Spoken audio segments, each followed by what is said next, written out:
Hello. Jana is my name. Hello. If anybody asks a question, Okay. just translation.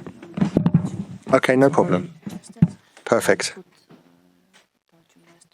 No problem. That's fine. That's fine. Yeah.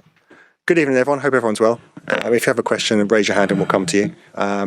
We're okay to kick off? We'll kick off with Alex from the BBC here in the middle there. Hi, Mikel. Hello. Please, can we start with a fitness update? Is Viktor Gyokeres going to be available? And if he's not, what's the problem that he has? No, he's definitely not available. He hasn't trained today, and we need to do some more tests and scans in the next few days to understand the extent of the injury, but this game is not available. This game with Slavia Prague is the third midweek game you have in these last 3 weeks. How do you balance wanting to possibly rotate the squad with a hard away game in the Champions League, but also dealing with the injuries you have as well? Yeah, that's a situation that we've been dealing now for a few weeks, and trying to have the right freshness, the right cohesion within the team. The team has been competing really well in all different competitions, and tomorrow we know that we have a really tough match here. They are unbeaten here at home all season. Is a team that they are very used to playing together. They have a very clear philosophy. They create a massive atmosphere as well, so we know there's going to be a really tough match. It's now been announced that your Carabao Cup quarter-final is going to be played on the 23rd of December, which is just 2 days after you have a Premier League match. We spoke to Leandro Trossard, just the difficulties of that, but how challenging is it for you to prepare a team in such a short turnaround? Yeah, well, hopefully then they will move our Premier League match, because to play 2 days later doesn't make any sense, obviously. So we will now decide the date. I'm sure they will change the Premier League date as well. Sam from Sky. Hi, Mikel. Just on Viktor, are you concerned about it, or is it a short-term issue for him? No, I am concerned because he hasn't had many muscular issues, and he had to leave the pitch, and he was feeling something, and that's obviously never a good sign, especially for a player that it's very, very explosive. So we are digging in a little bit more to understand where we are in terms of the injury, and we'll announce the moment we know more. Yeah, on better news, if you keep a clean sheet tomorrow, you equal a club record for the most consecutive clean sheets in a row. How would you describe the mentality and you like the word aura a lot, the aura about how your team defends in particular moments? Well, very good at the moment, obviously. I think the collective organization is very, very strong, and then the individual behaviors of players to defend with such an energy, intelligence and aggression every ball, obviously something that has been key for our success. Yeah, and how important has Gabriel Heinze been to that? Because you see the videos online, he's quite intense with that backline, the way he gets them into a huddle before the game.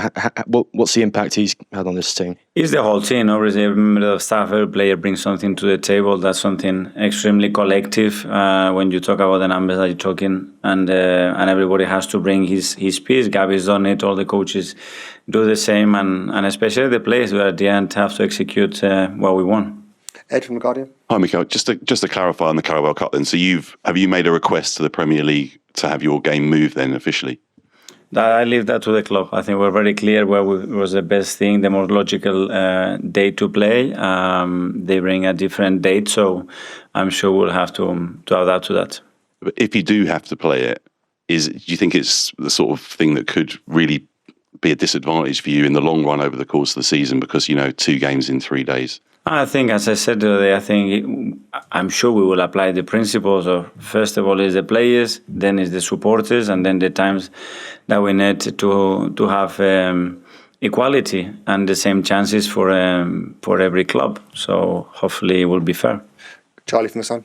Mikel, could you ask you about Viktor? How is he in himself? I mean, he must be gutted. I mean, he's carried on. He's battled through, started to make a difference, had his best 45 minutes for the club.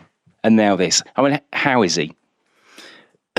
Well, obviously he was very disappointed after the match with what he felt, but this is part of football. At the end, if you expect a linear line, everything going up, it's not going to happen. And if he's got something, he's going to have to deal with it. We'll help him to do that.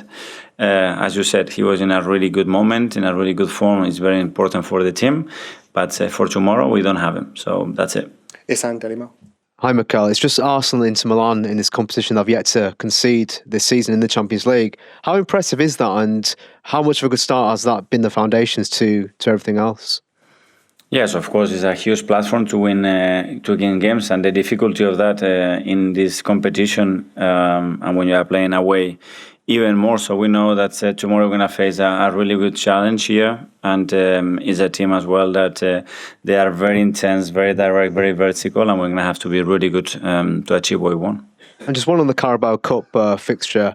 You guys obviously wanted it for December 16th, and it's now December 23rd, it looks like. Even though with the squad depth you've got at Arsenal, how concerning is it that despite the schedule and the fixtures that you could potentially be forced to play 2 in 3 days? Does this not concern you despite the depth? We have 7 players out, So I don't know what depth we're talking about now, because we're missing a lot of players and a lot of front players. So if we continue to do that every 3 days, we won't be respecting, again, what we discussed previously, that in our opinion it's the most important part. Art? Hi, Mikel. Just on Viktor, you said it was a muscular issue. Which muscle is it? What part of the body? I leave that to the doctors. They will explain. I don't want to talk anymore. We are here to talk about tomorrow's match and the players that are available, and we'll see in the next week or so. Okay, and Alex Oxlade-Chamberlain was back at the training ground with the academy. I was just wondering if you could speak about what you remember of him as not just a player, but as a person, and what he bring. Top character, one of the best characters I met in football. If we can to help him, we can give him the space for him to get up to speed and have the capacity to find a club. It's a joy. The boys will learn from it. I had the privilege to play with him, and if he's around, it will be a really good role model to have around the team. Tom, Mikel, no Zubimendi tomorrow because obviously he's suspended. Declan Rice is one yellow card away from a suspension. He's obviously a player so vital to how you play, and your next Champions League game will be Bayern Munich at home. How much is that figuring into the gamble of selecting Declan for the game? Yeah, but it comes as well with a situation of Subi. We know that Subi was on 2 yellows as well. So that's the competition. At some point, you might miss players in crucial games. Obviously, we're going to try to avoid that as much as possible, but it's part of the competition. And can I just quickly ask about Christian Norgaard as well? As obviously had restricted time because of his injury at the start of the season, and how consistent Zubimendi has been. He might get an opportunity tomorrow. What's he been like? He's an experienced player, a really valuable part of your squad. So what's his experience been so early in his career at Arsenal? Exceptional. I knew very clear the role that he was going to have, what he could add to the team is exactly doing that. I think he was in a really good moment before he got injured. Then it took him a while, again, as is normal, to get up to speed. And now he's having some more minutes, and he's available for tomorrow. Okay, we'll do the last two. Firstly, Sam from the Telegraph, and then from Chechnya there. Sorry. Hi, Mikel. You touched on it there that the injuries are kind of concentrated in the forward area. And then last year it felt like it was the same. It was always defenders at once and then forwards at once. I know you can't predict individual injuries and they're all different circumstances, but is there any sort of pattern here as to why you think, or the doctors think, it happens in one area of the squad so frequently?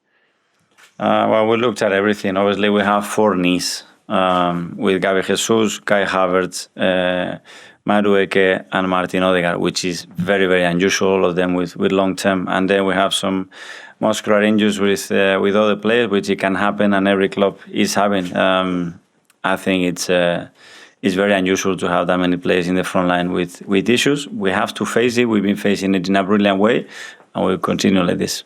Okay, finally, gentleman here, yeah. Hello, Mikel. Good evening. My name is Siri. I'm a local journalist. I have a maybe more personal question because you are in Prague. So I was wondering if you are in touch with Tomas Rosicky, your former teammate, former colleague from the team, your friend, maybe to ask some advice about Slavia, maybe to arrange a meetup tomorrow somewhere in the city or something. Yeah, we'll try to see him. Yeah, we had a great time together. Again, I always said it. Tomas is one of my favorite players, the ones that I play with. And if I have the chance tomorrow and he's available, we will see each other, give each other a hug, and talk a little bit about football. Okay, guys. Good night, everyone. Yeah. Thank you very much. Thank you. Thank you, guys.